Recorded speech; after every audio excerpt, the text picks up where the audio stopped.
Patrick is certainly different in his expression of his art form. And I think it's just fascinating to watch him work, that he uses local materials. In his forms, it's sort of like he has the playground of the imagination. Well, I tend to think a good sculpture is one that causes lots of personal associations with the viewer.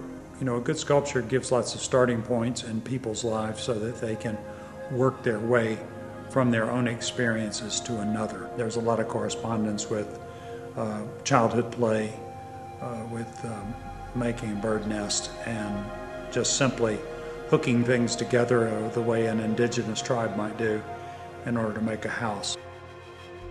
Patrick's norm for putting together one of these wonderful projects is the community involvement. Part of what is joyful for the artists with this piece is the process we go through making the work of art with a bunch of volunteers. In our case, it was 50 volunteers, maybe 650 volunteer hours.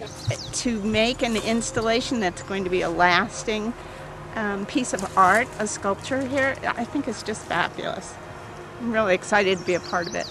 It's fun, and I've heard so much about him that I wanted to be a part of it. Collaborative sculpture can be a centerpiece for the community. I'm really excited to participate in this monumental temporary sculpture. It is all natural materials that will biodegrade with time, so that's part of the beauty of it, is that, you know, it will be changing and it will be going back to what, you know, all organic natural things go back to. Always in trying to come up with an idea, you're trying to be responsive to the site. You know, evaluating the site and trying to figure out what it offers in terms of how people will view it, how they would walk up to it, and so forth, counts a lot in the design. What we got here is probably the results of about 3 or 4 months search for some good hardwood saplings. We've got the biggest ones we've got running about 6 inches in diameter, about 20 feet tall. They're going to be the skeleton for the structure. And on down, they vary in sizes. Down to the smallest is about a ½ inch diameter, 3 or 4 feet long.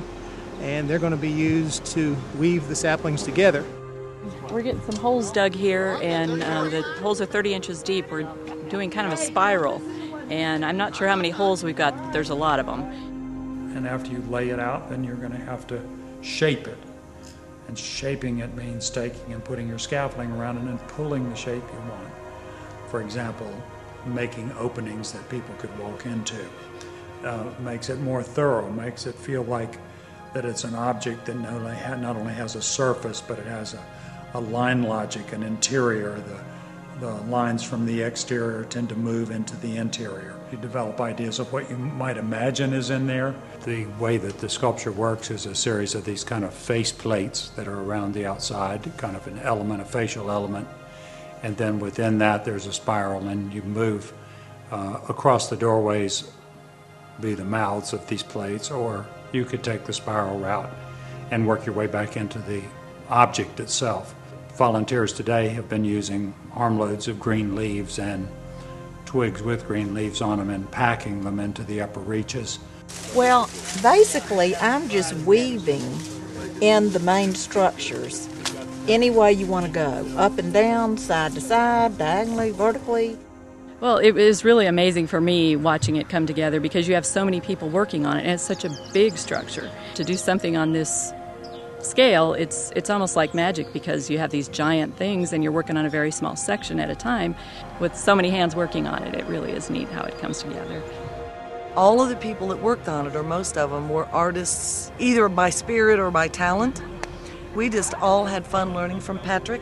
Something extraordinary is always going to catch someone's attention, and this is extraordinary. And you feel like you're in a deep forest to a degree. And it's very, very calming. I love it. It gives me a temple feeling. I feel like this could be a place where people worship or reflect. I was thinking about calling it do tell, for all of the things that go with that word, all the secrets that it implies that you didn't tell, and then the fact that it's always something that you're surmising that you want to know. And so I think Do Tell will be a good title for it, and I hope you all will come back and look at it and bring your friends. Thank you so much.